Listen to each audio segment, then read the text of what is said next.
अब team spalling पे fielder Thailand को तैनात किया है। 6 गेंद 50 रन सामने चित्रमिका, इस टीम का फिनिशर जगत राम। पहले गेंद करना तो सिंगल यहाँ पे बटोरना चाहेंगे।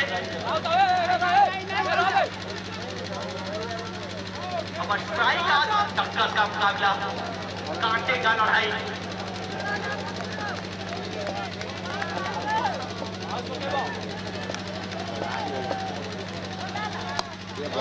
बहुत बढ़िया है, लेकिन पीछे फिल्डर तैनात। अच्छी बात यह है कि चित्रमिका आएंगे स्ट्राइक पर। 4 गेंदें 8 रन चाहिए, सामना करेंगे जगह 23 में। वेस्टर्न उड़ीसा का सम्मान है, सम्मान दांव पर लगा है।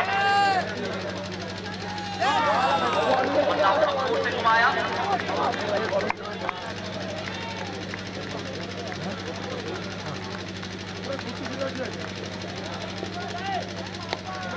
बल्ला घुमाया, लेकिन यहाँ पे सिंगल क्या लेना चाहेंगे जी, बिल्कुल ले चुके हैं।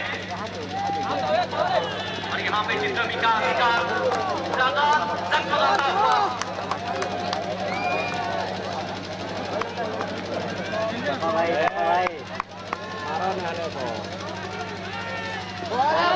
चाहिए था, लेकिन लगी नहीं।